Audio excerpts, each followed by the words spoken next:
Bonjour à tous. Pour ce premier, bonne année à la plupart d'entre vous. J'ai pas eu l'occasion de leur souhaiter. Donc bonjour à tous pour ce premier séminaire de l'année, ce premier séminaire du GDR IA de l'année. Donc je vous rappelle le principe du séminaire, hein, dont l'idée est de présenter différentes facettes des aspects couverts par le GDR IA, alors soit par des chercheurs confirmés, soit par des chercheurs plus jeunes. Et donc d'avoir ça tous les mois. Les principes généraux, c'est que si vous voulez poser tout de suite des questions, ça sera plutôt par chat et qu'on ouvrira l'accès au micro en fin de séminaire pour avoir un enregistrement uniquement du séminaire. Donc voilà sur les principes. Donc aujourd'hui, on est très très content d'accueillir Meghyn. Alors Meghyn, pour beaucoup d'entre vous, on n'a plus besoin de la présenter, je pense, hein, mais ça fait quand même du bien donc de présenter les gens. Donc je vais laisser la parole pour l'animation de ce séminaire à Nicolas Maudet. Donc Nicolas, je te passe la main avant que tu passes la main à Meghyn. Merci Sébastien. Effectivement, bonjour tout le monde. Donc on est très très heureux d'accueillir Meghyn Bienvenu pour ce séminaire. Donc Meghyn, elle est DR CNRS au Labri. Et elle travaille sur plein de choses passionnantes à l'interface données-raisonnement. Elle a beaucoup travaillé sur les logiques de description en particulier. Et aujourd'hui, donc, elle va nous parler de query answering en utilisant des ontologies en particulier. Donc voilà, Meghyn, donc tu as la parole et je crois que tu vas parler en anglais de ce que tu viens de nous dire. Yeah, thanks. So I will stop sharing and you can share your screen then. Okay, terrific. All right, let's get the slides up there. Okay. So yeah, thanks again for inviting me. And today the hope, as I understand it, with these the seminar series is really to give an overview of what's going on in different areas of AI, in particular in French research. And so today I'll be trying to give you an introduction to an area called ontology-mediated query answering, which has been quite active over about the last 15 years. And I'll also try to give you a couple pointers to some, more recent results or research directions, just to give you a bit more of a flavor of what's going on. It will definitely not be exhaustive, and I probably have too much content and we'll have to cut a bit near the end, but hopefully you'll get a bit of a flavor for what's going on in this research area. Okay. Okay, the problem that we're interested in is querying data. And you might ask, okay, well, here we are in an AI seminar. Why are we talking about this? This sounds more like a database problem.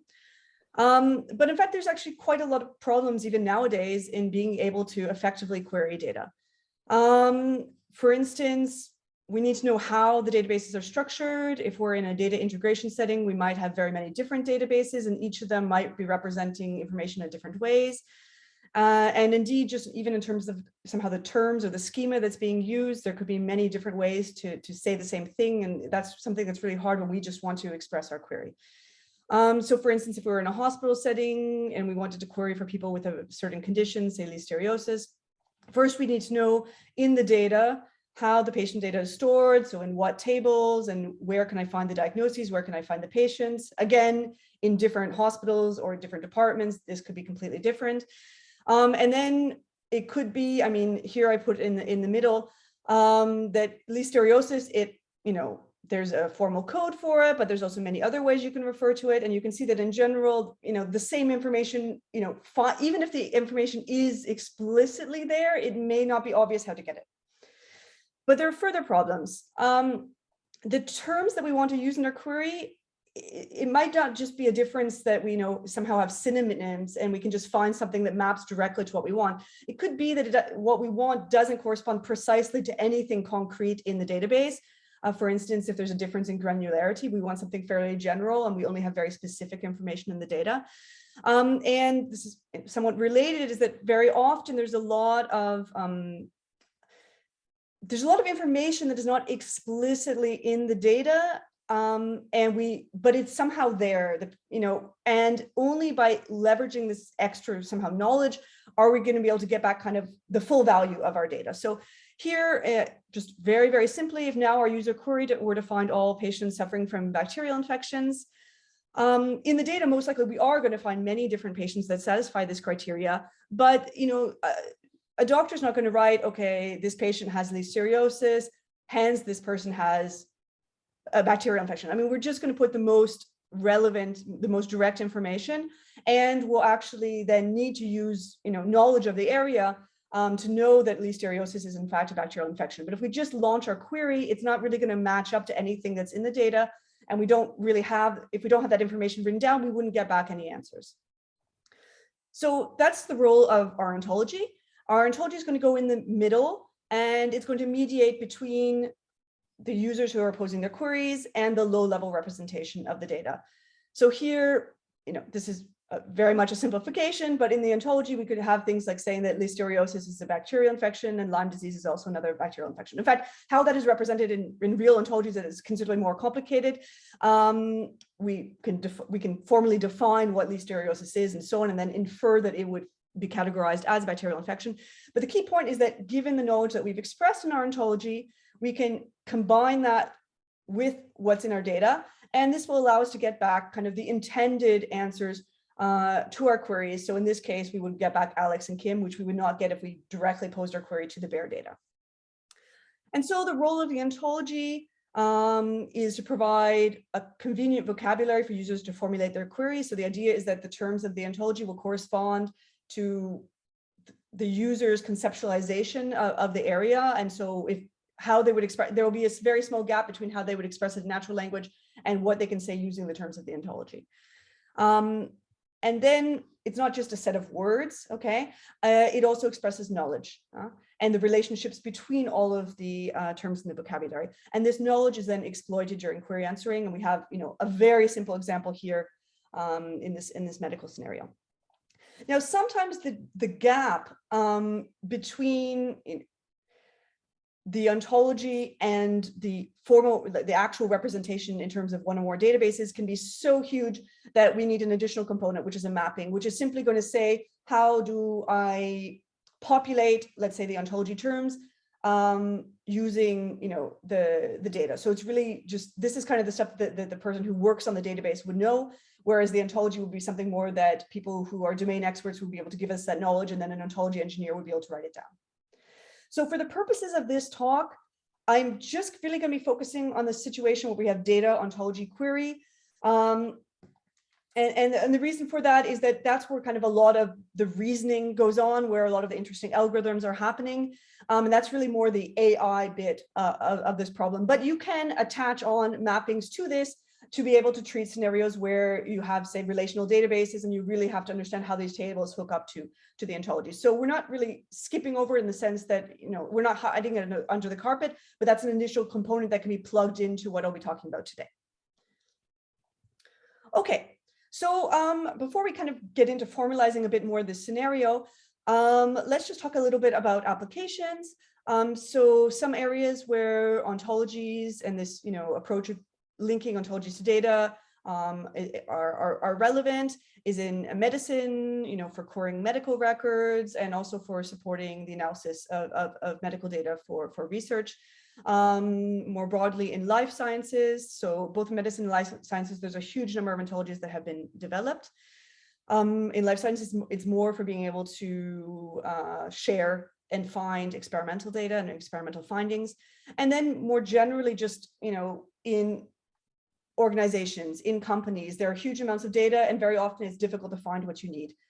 So there as well, ontologies can play an important role. So to make this just a little bit clearer, let's just zoom into some specific cases for these three application areas. So in healthcare, one very prominent medical ontology is called SNOMED. It's designed by an international nonprofit. It's a very large undertaking. It has more than 350,000 different terms that are supposed to cover all different types of things that you would find in healthcare. And this has become a widely adopted standard for healthcare terminology, used in a large number of countries, including some countries where it is kind of been de facto adopted as the language for healthcare information systems. And also it's been adopted by companies who are working in health IT. So it's something that is already had quite a large impact and can be expected to continue to do so. So in life sciences, there's many different ontologies. One very prominent one is the gene ontology, where the aim was to develop a rigorous shared vocabulary for talking about genes in a way that's kind of independent of specific organisms. And how this is used is that when people have new results on genes, they make what are called annotations, which are evidence-based statements which say certain properties of a gene. And these can either be, the fact that a gene is involved in a certain biological process, or it acts on a certain cellular component, or that it's involved in certain molecular functions. So those are kind of the broad categories of things that are discussed in this ontology. And here as well, this turned out to be a very successful application of ontologies, where there's a very large number of scientific papers, which are where they're using the gene ontology and providing these annotations for their results. So it's really very helpful for people to be able to find actually what's going on.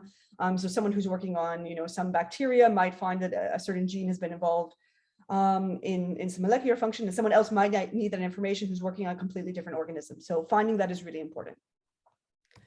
And then finally, more in industry. So there was a very large EU project carried out by a couple of universities and companies called Optique a couple of years back. And they're one of the industrial partners was Statoil. And their goal was to be able to aid their geologists to be able to gather the relevant information to analyze and then to be able to take different types of decisions. And the difficulty there, and what makes it kind of interesting for motivating this type of work, is that the relevant data for answering a geologist's questions could be found in over 3,000 database tables. Okay, so no one can really be expected to understand that. And it's not just that there are so many tables, but a single question might in fact involve many of these. And it would, if you wrote it down in like SQL, it would be pages and pages and pages long. And really only an IT expert who finally knows everything about these data sources is going to be able to write this query. And so that was a huge bottleneck. And so the idea how the approach that we're talking about today would work, and it has been experimented in this context, is that the ontologies will again provide this familiar vocabulary for formulate queries, which will be very close to how the geologist will see things. Mappings will then connect the underlying data sources with their very diverse representations to the terms of the ontology. And then we use automated reasoning in order to be able to transform our ontology query into one that can be executed over the data sources. Okay, so that gives you a bit of a flavor for the problem that we're going to be interested in. Just to give you an idea of how the rest of the talk will be structured. So we've just given a bit the motivation and introduction. After that, we'll be introducing a bit more ontology languages, query languages, and this problem of ontology-mediated query answering. Afterwards, I'll be trying to give you some ideas for the main algorithms that have been proposed. And then I will finish with just 2 slides that will give you some additional research directions that have been going on in the community. Okay, so let's back things up a bit. So ontology. So as we said, this provides us, well, I mean, how would we define this? Often it's defined as a formal specification of the knowledge of some particular domain. And the idea is that by making this knowledge, by formalizing it, we make it amenable to machine processing. So computers are going to be able to understand what's going on, and they're going to be able to use this knowledge. And such a specification consists, of a set of terms, okay, this vocabulary I was talking about, and some knowledge. And that knowledge is going to express different relationships between the terms. The simplest, but they can get quite complex, the simplest would be saying that one term is more general or more specific than another, or that 2 terms are equivalent. And then, to specify ontologies, we need ontology languages. And what are we looking for in an ontology language? Well, we wanted to be able to express meaningful types of knowledge that are going to be useful in applications. We wanted to have a well-defined semantics, meaning that we understand once we've written something down, it's given it meaning. For instance, we can say whether what we've written down is consistent. We can say whether some information falls from another piece of information. Okay, so that's what the semantics gives us. And finally, we actually do want to put these ontologies in computers and use them. So we'd like the reasoning task that we need to do to be, at the very least, decidable, if not efficient. Now, one very well-known language, which is quite expressive, is well, logic, and in particular, first-order logic. It's a very well-studied language that's been used for a very long time in mathematics and also has many applications in computer science. So this language is very, very expressive. It has a clear semantics, but the problem is that reasoning is undecidable, okay? So adopting full first-order logic is typically not going to be what we need when we want to actually be using ontologies in applications that we need to perform reasoning. So there's been a lot of work on coming up with ontology languages, and there are sure a lot of them. Okay, so here I just flashed up a whole bunch of different names of them. And it's true that if you're coming to this area for the first time or you're learning about it, this can be really intimidating as when you go into papers and you see all these different names. But broadly, we can categorize them, again, this maybe taking a bit of liberty, in 3 broad families. So description logics, rule-based languages, and then kind of web standards, OWL, RDFS. So ignoring all the kind of the specifics, let's just talk a little bit about these 3 broad categories of ontology languages. So description logics, so these are a family of knowledge representation languages, which correspond to decidable fragments of first-order logic.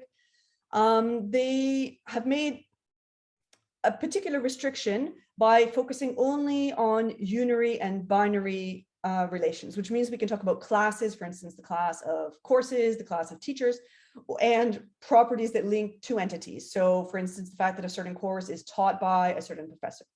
Okay, so we only have these unary and binary thing, which means in fact that when we're talking, we can very often represent things in terms of graphs, and this corresponds to a lot of what people actually need. Why do we have so many different description logics? It's because description logics are built from a certain number of kind of constructors and some kind of modeling primitives. And depending on which modeling constructs we decide to put in the language, we get different description logics. So are we allowed to take the intersection of 2 classes?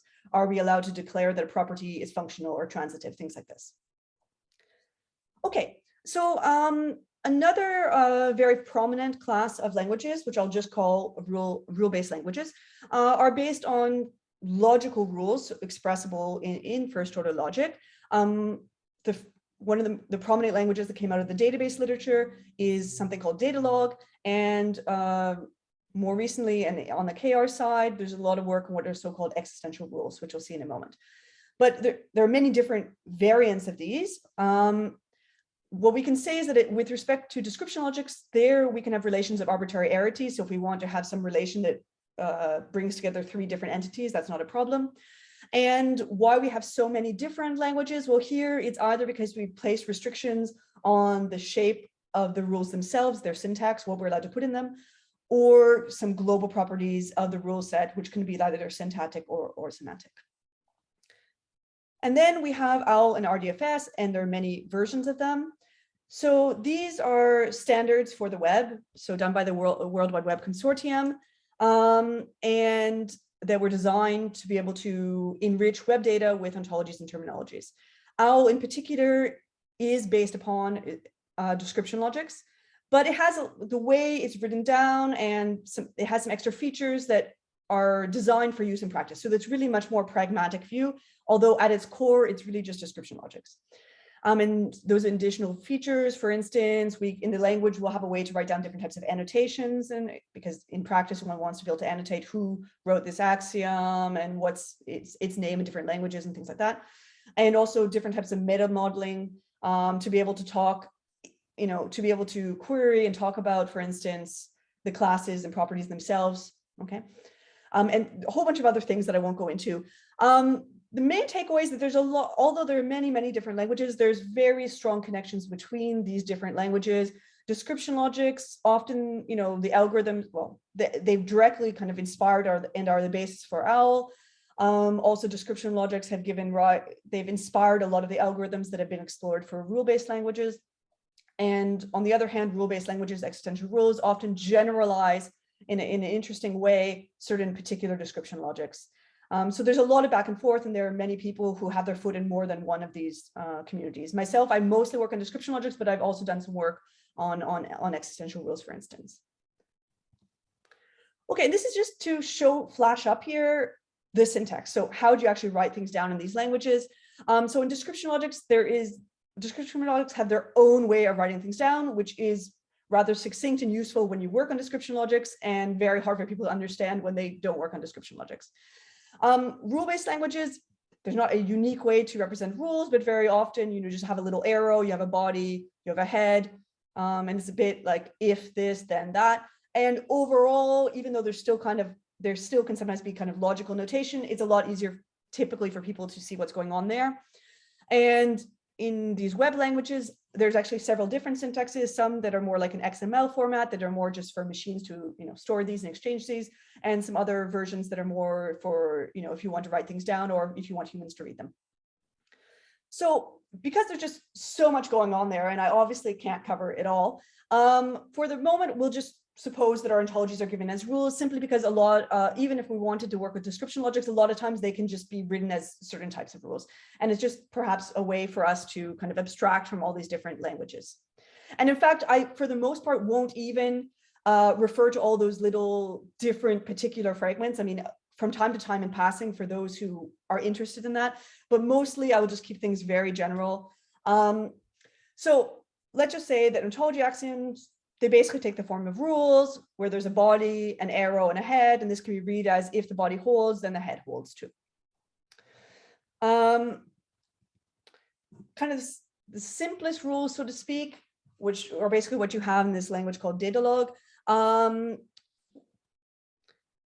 Basically, the restriction we have is that every variable that we see in the head must occur in the body. So we're not creating new entities.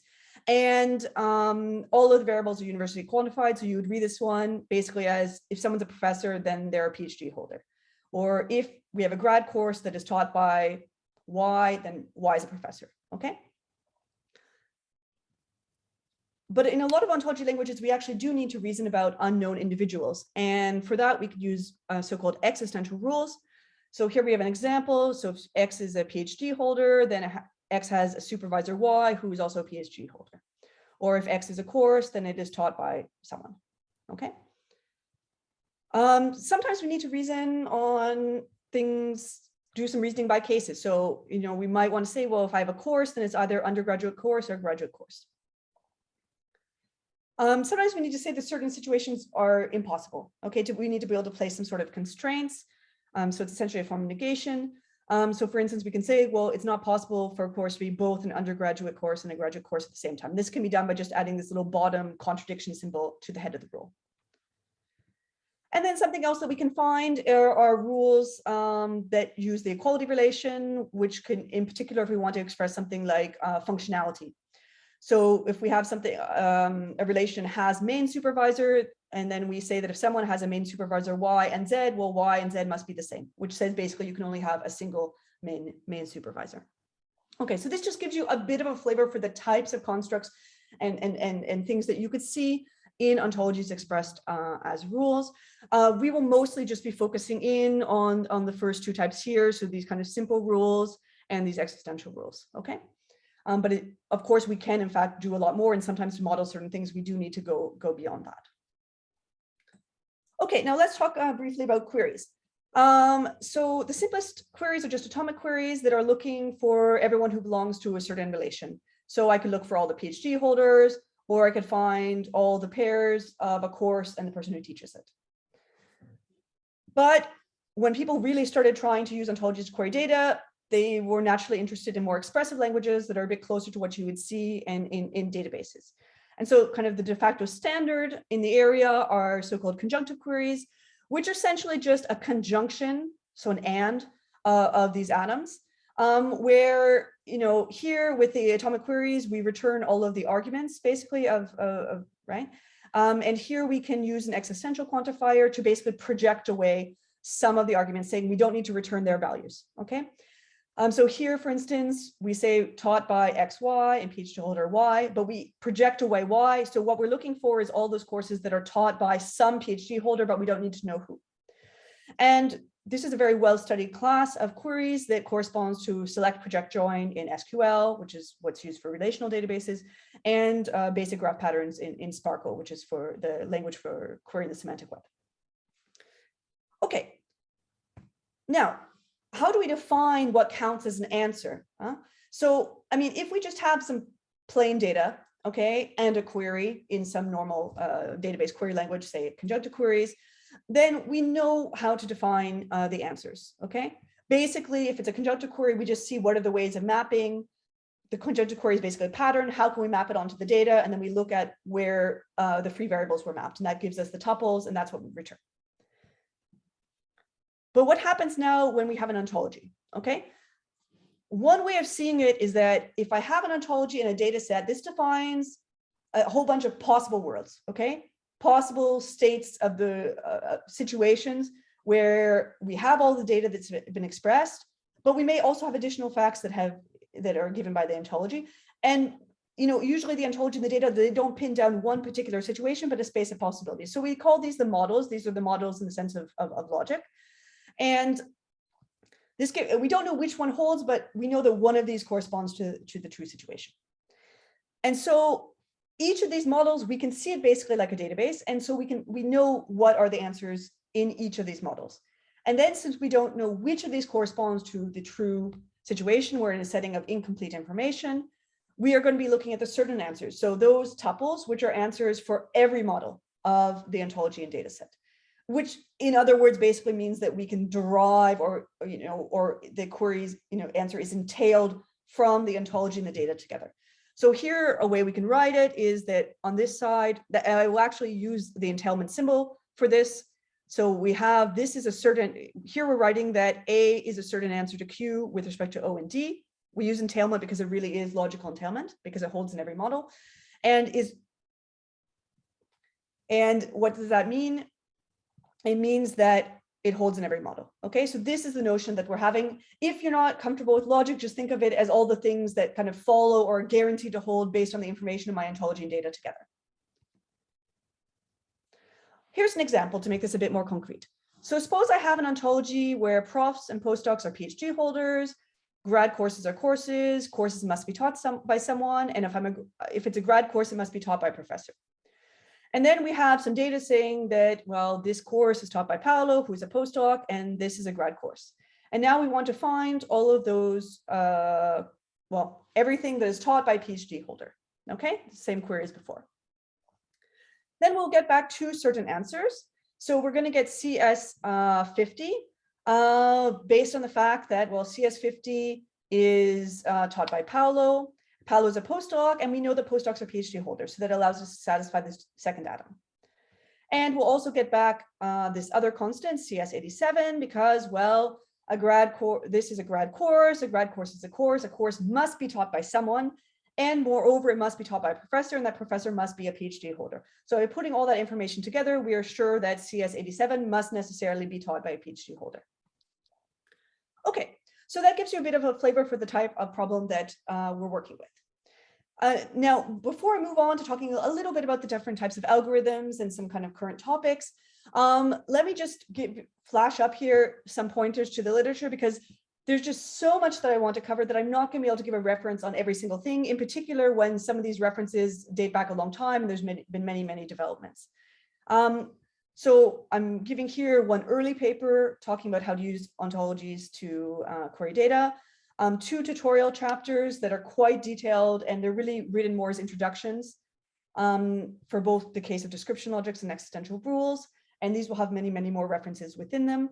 And if you want just a very, bite-size introduction that also treats the more general setting with mappings, then you can consider this survey that was done at HCI just a few years back. Okay, and so if you look at a lot of the references that you will need for the things we'll see today, will be in there.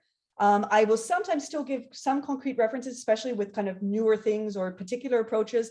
Often if I might give 1 or 2 references, there might in fact be 10. So it's definitely not exhaustive, but just to give you some hints to where you might look. Okay, and if you have any questions, obviously do feel free to get in touch. Okay, so let's talk a little bit about how we do ontology-mediated query answering, and also the complexity of this task. So ontology-mediated query answering, if we look at it, if we want to understand its complexity, so how hard is it to do this compared, for instance, to just querying bare data without an ontology, we can consider the associated decision problem, which is just to check whether a given tuple is a certain answer. And there's been a very, very extensive literature on analyzing the complexity of OMQA for a wide range of ontology and query languages and under various syntactic restrictions. And here I'm just flashing up a bunch of tables and diagrams that you can see in papers, some from my own work and some from co-authors who I assume will be okay with that. Now, obviously, I'm not going to be able to get into all these details. So let's just have some key takeaway messages. So the first thing is that you really do need to pay attention to what you put in your language. So you can find two languages that are almost the same, aside from some what looks like a minor difference, and they can have totally different complexities. So that's why it's actually really useful to carry out this work to really understand what makes it hard, because it just isn't obvious when you look at it. Another thing that's very important in the context of using ontologies for querying data is just to distinguish what we mean by complexity. And so typically, usual complexities with respect to the whole input, which would be the ontology, the query, and the data. But very often what we really care about is that we scale up to huge amounts of data, or at least very large data sets, because the data is usually the largest component. And so there we can use something called data complexity, which is just in terms of the size of the data set, and the ontology and query are treated as fixed. And this is very useful because it can allow us to identify additional fragments which are tractable, at least with respect to scalability on the data. And also there's some big surprises. You can have two languages that are both X time complete and combined complexity, but one will be P time and one will be, say, co-NP in data. And that makes a really big difference in practice. So it often gives us some good indications for which languages will be how hard it will be to implement algorithms. Now, P-time data complexity, that's something we typically want when we can get it in order, for OMQA. And broadly speaking, to get P-time data complexity, you can't allow for any form of disjunction, like any ORs, okay? Either implicitly or explicitly. So reasoning by cases just basically always leads to co-NP data complexity or worse. And so that's why a lot of the focus so far has been on developing algorithms for ontology languages and settings where we have this P-time data complexity. And so in the next couple of slides, I'll be trying to give you a flavor for these types of algorithms that we can use. So a first very prominent approach is something called query rewriting, which really, the original idea was just how can we reduce the problem of OMQA, which is a reasoning task, to a more standard database querying task. And how this works is that in a first rewriting step, we take the ontology and the query, and we spit out a new query called the rewriting. So this step is completely independent of the data. And then in a second step, we take this rewriting and we evaluate it on the data, which in the normal database way, and this can be done by a database system. So the key notion is, what is this rewriting here? And essentially what it is that it's a query such that no matter what data set I give you, the certain answers are precisely the answers I get by evaluating this special new query on just the data by itself and not caring at all about the ontology, okay? Now, of course, for this to be evaluated by a database system, we need this rewriting to be in some language that database systems accept. And in particular, if we want to work with relational database systems, which are very standard and mature technology, then we should work with SQL, or in terms of logic, this corresponds basically to first order logic queries. And so there's been a lot of focus on first order rewriting as opposed to just general rewriting. And there's a whole bunch of implemented systems. I can't get into them all now. Let me just reference, say, on top, if we're interested in rewritings for DLite or the corresponding OWL fragment. And this is actually the basis. I mean, this algorithm is being used in a startup now for this problem of ontology-made query answering. And the team, my former team in Liam, they've been working for a long time on developing tools for existential rules, and their Growl system does implements different types of rewriting. Okay, so just let's give an idea of how this query writing works. Very, very simple. It can get more complex, but let's just keep it simple. So suppose that now we just have in our ontology that profs and PhD postdocs are PhD holders, and that a grad course must be taught by a professor. And we're looking for just a simple query who holds a PhD. Then our rewriting basically needs to consider all of the things I could see in the data that would be sufficient for me to know that person has a PhD. So basically, it's a big disjunction of these different options. Well, either I directly see that someone's a PhD holder because it's stated in the data, or that person is a professor, or that person is a postdoc, or that person is teaching some course, which is a grad course. Okay, and each of these gives me a reason to know that this person is a PhD holder. And this now, we've integrated all the relevant information from the ontology. Now we can just pose this to the data. So if we have this data set here, then we would get, then we would get Kim as an answer because Kim is a professor, Paolo because Paolo is a postdoc, and Anne because Anne is teaching a grad course. Okay.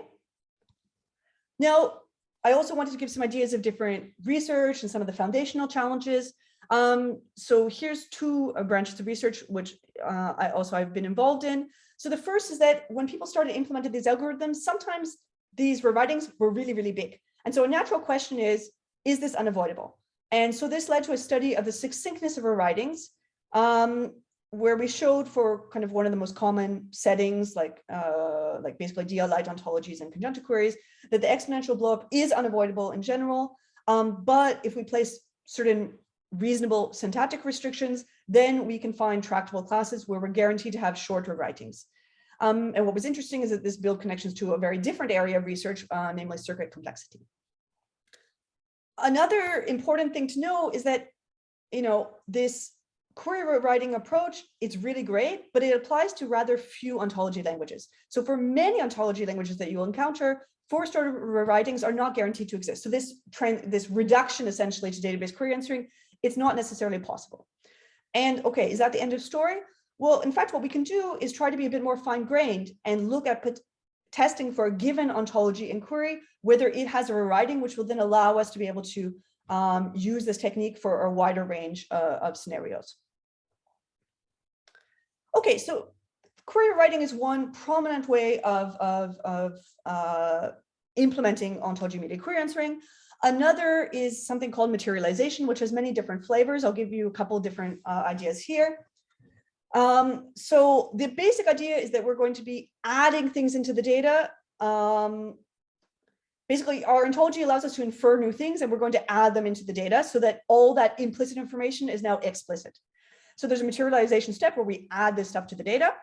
And then there's an evaluation step, which is, we could use, for instance, a database system for, which is just going to take our original query and pose it to this kind of enhanced data set. Okay, so we basically compiled things into the data. So with our running example, just as before, what could happen? Well, when we do this materialization step, we would add the fact that Kim is a PhD holder and Paolo is a PhD holder and Anne is a professor and Anne is a PhD holder. So all these things that we can derive, we do that in the materialization step and we add them in. And then we take what we had before plus what we just derived. Note that this is a query independent step. So we do the materialization once and then we can use it for different queries. But then we just take the query that we're interested in and we pose it to this enriched data set, and then we get back our answers. Okay. Now, this case was a little bit simpler because we were dealing here with basically a form of data log rule, where in the head, we're basically only inferring new facts on the original data constants. But what happens if we have existential rules, where in the head we can have those existential quantifiers talking about unnamed individuals? Well, materialization is still very relevant there. And in fact, there's something that's actually been studied for a long time, even in the database literature, called the chase procedure, which is that starting with some of these existential rules in a data set, we apply the rules, essentially apply the rules in exhaustive fashion. And whenever there's one of these unnamed elements, we introduce a placeholder for it. So we create some new constant, if you want, standing for this existential. And then, well, let's see this maybe actually on an example to get this, see it a bit better. So here we have, for instance, an existential rule saying that if I'm a PhD holder, then I have a degree, which is a PhD. Okay. We also have, if I'm a course, then I'm taught by someone. And here, let's just say we have a very simple case where we just have that we're just considering this grad course. And then what will happen is that first, well, we add that it's a course, so that's just as before. But now we have something with an existential. So we're going to have to create a new element here. I just called it alpha, which represents the person who taught this course. And then, well, applying this rule, we know that that unknown individual, alpha, is a professor and a PhD holder. And then that means that this unnamed person has a degree, which is a PhD. So here we create a new fresh symbol to represent that. Okay. So we call this, I mean, there's not just one trace procedure, there's several, but they basically all do what we need.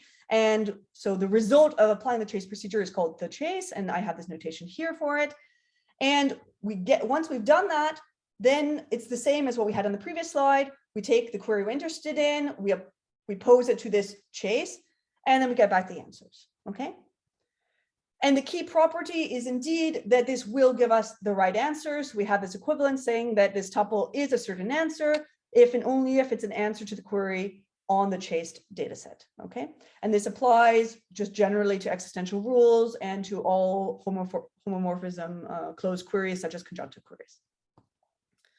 Okay, so when the chase terminates, this gives us, I mean, an algorithmic technique that we can use. We can create the chase and then we can query it. But what happens when the chase is infinite? And this can happen even for fairly simple ontology languages for which we know the complexity is quite low. It can still be that this chase, in fact, is infinite. So here is just a very simple example. So PhD holders have a degree that's a PhD, and a PhD holder has a supervisor who's a PhD holder. And here we have some PhD holder. So I'm just, to make it easier, I'm going to show the chase graphically. Okay, so we see that Ming originally has a PhD degree and a supervisor who's a PhD holder who has a degree and a supervisor. And this will, of course, go on forever, okay? You can see that there's some clear recursion. Okay, so this is going to go on forever. How can we handle this? Well, one interesting approach, and I put some references to one of the earliest works and one more recent work on this, is that in some cases, it is possible to use a compact representation of the chase. So basically, instead of going on forever, we just kind of loop back, okay? We create a certain number of fresh elements, and each one is a placeholder for potentially an infinite number of them. Okay, and the idea is that if we somehow unfold this, it gives the true chase. But this one is going to be small. In some cases, this is going to be just polynomial size. And the idea how this works is that we evaluate our query on this compact chase now. This will give us all of the certain answers, but potentially also some bad answers. Okay, they're not really answers. For instance, if I ask if there's somebody who supervises himself and I evaluate it on this compact form, it'll say yes, but of course that's not really the case.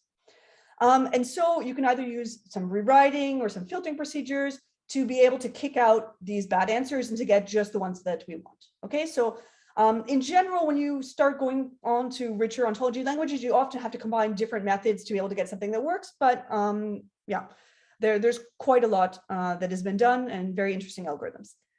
Okay, what else can we say about the materialization? Well, what are some natural, oh, I think there's something, yeah, sorry, there's something that somehow didn't show up properly. So a main question is, when does this chase terminate? And so there's been a lot of work on that. For instance, developing sufficient conditions, like based on acyclicity, or studying the decision problem of being able to decide for a given rule set whether it does have a terminating chase on all data sets. And this has been studied again for various different ways of doing the chase. And I just gave two recent references just to show this is kind of active research, and they will give you references to earlier stuff. And then for the, also, of course, we need to implement this. And so there has been work on trying to efficiently compute and maintain the materialization, the chase. In particular, how do we handle updates? Can we parallelize things? So a lot of interesting algorithms that have been done there. And here I just give some pointers to some systems.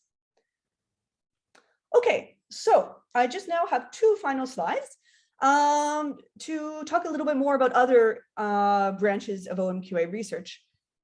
So there's been kind of foundational work on trying to understand the expressive power of ontology-mediated queries, where an ontology-mediated query is just an ontology and a query together.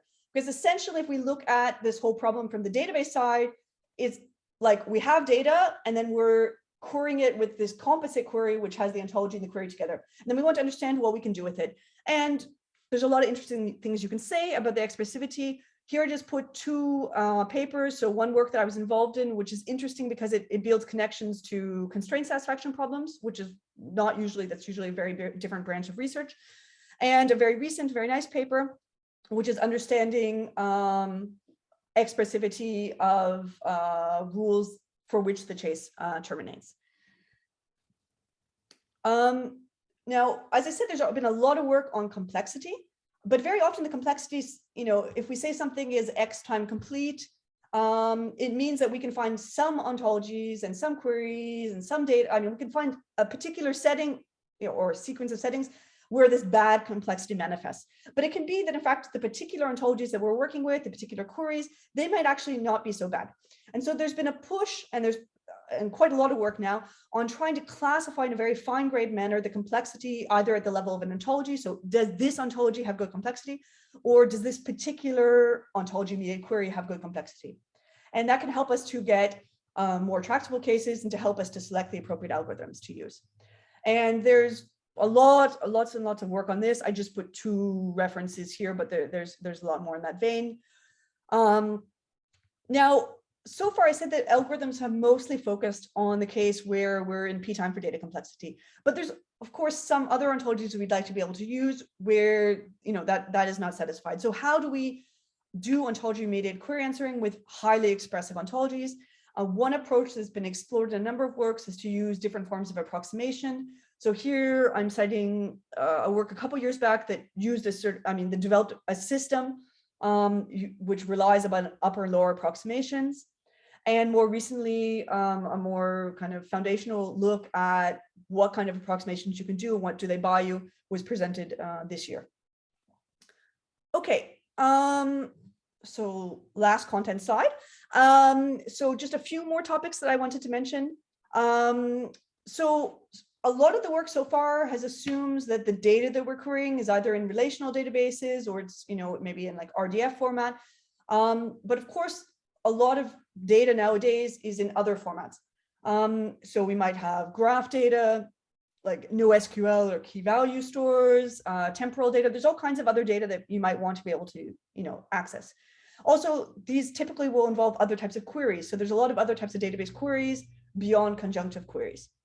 And so this is, of course, I put it as one point here, but it's a huge amount of work with a lot of people involved. I've worked a little bit on myself. I'll just mention one publication here, which is related to adding counting to the query language.